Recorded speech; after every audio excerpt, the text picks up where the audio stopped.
Namaste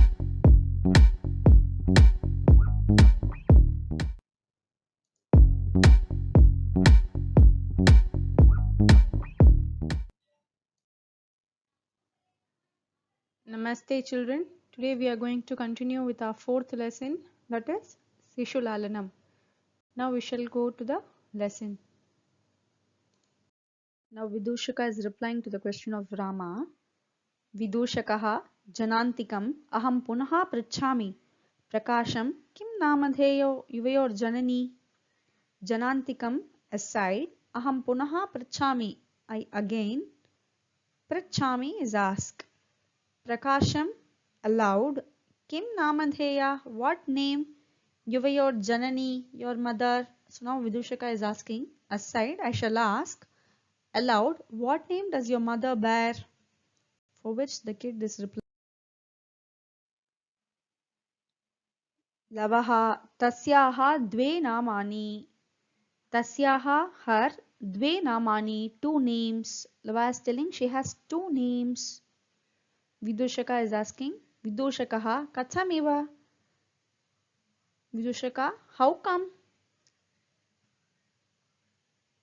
For which the kid is replying, Lavaha तपोवनवासिनो देवी इति नाम्ना आह्वयन्ति भगवान् Valmiki वधूरिति. Tapovanavasino, those who live in the hermitage, Devi iti namna ahvayanti, call her by the name Devi. Bhagavan Valmiki Vadhuriti, Bhagavan Valmiki calls her Vadu, that is bride. So Lava is telling, those who live in the hermitage call her by the name Devi. Bhagavan Valmiki calls her Vadhu. Now Rama is replying, Apicha itastavadvayasya muhurtamatram. Apicha also itastavadvayasya, come here friend, muhurtamatram, for a short while. So Rama is telling, also come here for a short while friend. So Vidushakaha upasritya agnyapayatu bhavan, going towards Rama. Upasritya means going towards Rama. Agnyapayatu bhavan, order me. Vidushaka going towards Rama, order me. And now Rama is telling to Vidushaka, Ramaha अपि कुमारयोरनयोरस्माकं च सर्वथा समरूपः कुटुम्बवृत्तान्तः नेपथ्ये इयती वेला सञ्जाता रामायणगानस्य नियोगः किमर्थं न विधीयते. अपि also कुमारयोरनयोरस्माकं च, among the boys and us, sarvatha, completely, samarupaha, similar, kutumbavrittantah, family story, nepatye, behind the screen, iyati vela sanjata, this much time has elapsed, Ramayana ganasya niyogaha, the order for singing the Ramayana, kimartham na vidhiyate, why has it not been ordered? So now Ramayana is telling, also there seems to be a lot of similarity between the story of the boys and our story. While he was saying that, behind the screen a voice is heard saying, this much time has elapsed and why has not singing the Ramayana been ordered? On hearing the sayings of the backstage, the children are telling, Ubhav Rajan Upadhyaya Dutosman Tvarayati. Rajan, O king, Upadhyaya Dutosman, the messenger from our teacher, Asman, us, Tvarayati, speeds up. So both Lava and Kusha are telling, O king, the messenger from our teacher is speeding us up. For which Rama is replying, Ramaha mayapi sammananiya eva muni niyogaha tathahi.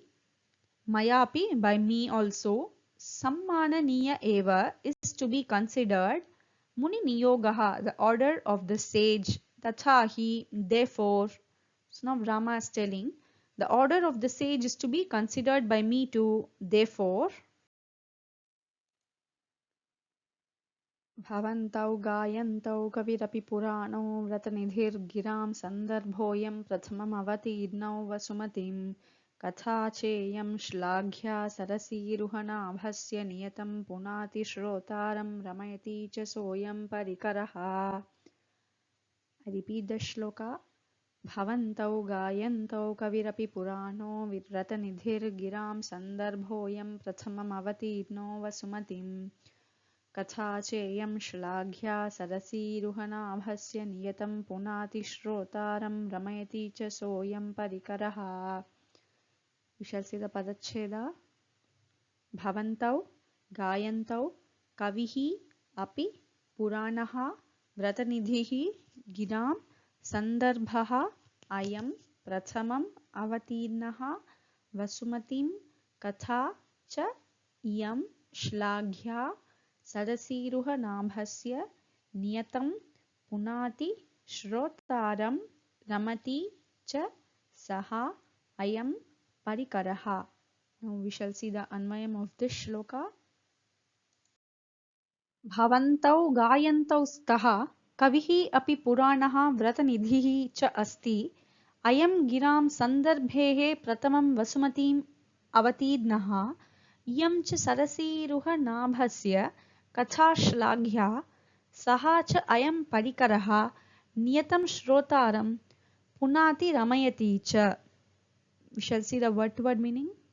Bhavantau, you two, Gayantau are the singers, Kavirapi, the poet, Puranau, ancient, Vratanidhir, repository of penance, Giram, of the word, Sandarbhoyam, this opportunity, Prathamavatirnau is first staged, Vasumatim, the world, Katha, the story, Cheyam, this Shlaghya, praiseworthy, Sarasiruha Nabhasya, of the Lord, Niyatam, definitely, Punati, sanctifies, Shrotaram, the hearer, Ramayaticha, pleases, Soyam, this Parikaraha, gathering.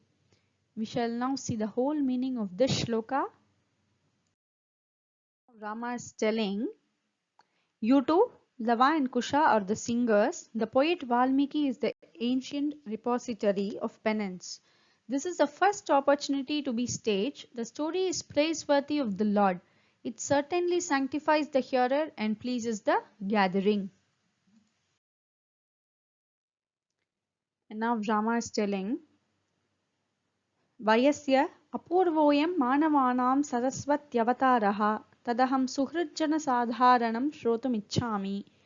Sannidhiyatam sabhasadaha presyatam asmadantikam saumitrihi ahamapyetayoschirasana parikhedam viharanam krutva apanayami iti nishkrantas sarve. Vayasya, friend, apurvoyam, this not seen earlier, manavanam, the humans, sarasvatyavataraha, reincarnation of Saraswati, tadaham suhrijana sadharanam, this I, along with friends and relatives, shrotum ichchami, wish to hear, sannidhiyatam sabhasadaha, let the audience listen, preshyatam asmadantikam saumitrihi, let Lakshmana come near me, ahamapyetayoschirasana parikhedam viharanam krutva, let me also move around their difficulty of sitting for a long time, apanayami, shall remove, iti nishkrantas sarve, thus all exit the stage. So now Rama is telling, friend, this is the human incarnation of Saraswati which has not been witnessed earlier. I wish to see this along with friends and relatives. Let the audience be attentive. Let Lakshmana come near me. Let me also move around and remove the difficulty of their sitting for a long time. Thus all exit the stage. With this chapter comes to an end. Hope this chapter was clear. By completing this chapter, we have completed all the 4 chapters which are there for your unit test 1. With this, the literature gets over for unit test 1. Thank you.